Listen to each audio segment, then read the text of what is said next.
باطل سے دبنے والے آسمان نہیں ہم، باطل سے دبنے والے آسمان نہیں ہم، 100 بار کر چکا ہے تو انتہا ہمارا۔ جناب صدر، محترم اساتذہ کرام اور میرے ہم مکتب ساتھیوں، السلام علیکم۔ آج مجھے جس موضوع پر لفظ کشائی کرنے کا موقع ملا ہے وہ ہے یوم دفاع پاکستان۔ 65 کی جب جنگ ہوئی، 65 کی جب جنگ ہوئی کفر پہ دنیا تنگ ہوئی، 65 کی جب جنگ ہوئی کفر پہ دنیا تنگ ہوئی، رحمت ہمارے سنگ ہوئی۔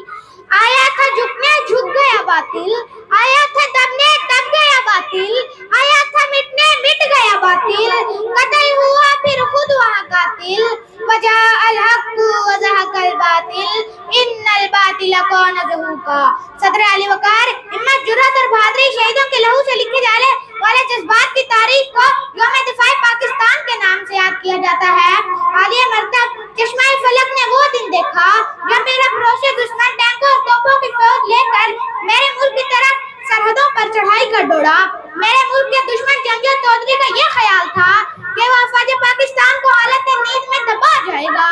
مگر وہ یہ نہ جانتا تھا، اس کو خبر نہ تھی کہ میرے سرحدوں کے محافظ میری ملت کے رکھوالے پچھلی راتوں کو جاگ کر رب کائنات کے حضور اپنی شہادت کی دعائیں مانگا کرتے ہیں۔ جناب والا، میرے ملت کے محافظ اٹھے، ہمت اور جرأت کا لواطہ اوڑھا اور دنیا کے مقام پر ٹینکوں کا قبرستان بنا ڈالا۔ شہادت کے متلاشی میرے شہید اڑے، شہادت کے متلاشی میرے شہید اڑے اور 52 سیکنڈ دشمن کے 5 جنگی جہازوں کو ڈھیر کر ڈالا اور بتا دیا شیر کے کچھاٹ میں ہاتھ ڈالنے کا کیا انجام ہوا کرتا ہے، اور للکارتے ہوئے بولے، ہمیں تم دکھاتے ہو نیچا جہاں سے، ہمیں تم دکھاتے ہو نیچا جہاں سے، اصل میں تمہیں راس عزت نہیں ہے،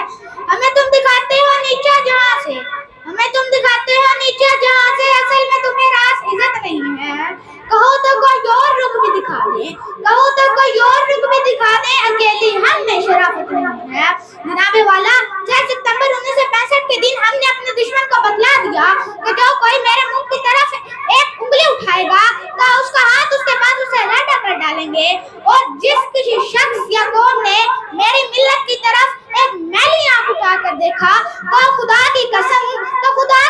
اس کی آنکھیں نوچ کر اس کی ہتھیلی پر رکھ دیں گے۔ جناب والا، میجر عزیز بھٹی جیسے 20 نوجوانوں نے ایسے جرأت کا مظاہرہ کیا کہ فضائے بدر کی یاد تازہ ہو گئی۔ ارے میرا دشمن چلا تھا چند گھنٹوں میں میرے ملک کو فتح کرنے، ارے میرا دشمن چلا تھا چند گھنٹوں میں میرے ملک کو فتح کرنے، میرے افواج پاکستان نے ایسے دام کھٹے کیے کہ 17 دن گزر گئے اور ایک بھی آدمی نہر پار نہ کر سکا۔ تو پھر میں یہ فخر سے کہتا ہوں، ہم غزنوی تم بت شکن، ہم غزنوی تم بت شکن، ہم اور ہو تم اور ہیں۔ اے سومنات اے برہمن، اے سومنات اے برہمن، تم اور ہو ہم اور ہیں۔ صدر علی وقار، میرے ملت کے ایک ایک ستارے میں اتنے شعلے ہیں کہ اگر بھڑک اٹھوں تو ایک آتش فشاں پہاڑ سے زیادہ تباہی کر ڈالے۔ آپ ہی وہ قوم ہے کہ تمام جماعتیں، تمام فرقے، نوجوان متحد ہو گئے اور اپنے ملک کے لیے قربانی دینے کے لیے تیار ہو گئے۔ تختہ و تحت میں سے ایک چنا کرتے ہیں، تختہ و تحت میں سے ایک چنا کرتے ہیں، ہم عجب شاں سے دنیا میں جیا کرتے ہیں، ہم عجب شاں سے دنیا میں جیا کرتے ہیں۔ توپ کیا چیز ہے، توپ کیا چیز ہے، بندوق کسے کہتے ہیں، توپ کیا چیز ہے، بندوق کسے کہتے ہیں، ہم تو ٹینکوں کی صفیں چیر دیا کرتے ہیں۔ 6 ستمبر 1965 کے دن ہم نے اپنے دشمن کو بتلا دیا کہ جو کوئی میرے ملک کی طرف ایک میلی آنکھ اٹھائے گا تو اس کا ہاتھ اس کی آنکھیں نوچ کر اس کی ہتھیلی پر رکھ دیں گے، اور جس کسی شخص یا قوم نے میری ملت کی طرف ایک میلی آنکھ اٹھا کر دیکھا تو اس کی آنکھیں نوچ کر اس کی ہتھیلی پر رکھ دیں گے۔ جناب والا، میرا دشمن چلا تھا میرے ملک کو فتح کرنے، میرے افواج پاکستان نے ایسے دانت کھٹے کیے، ایسے ناخن چنے چبوئے کہ 17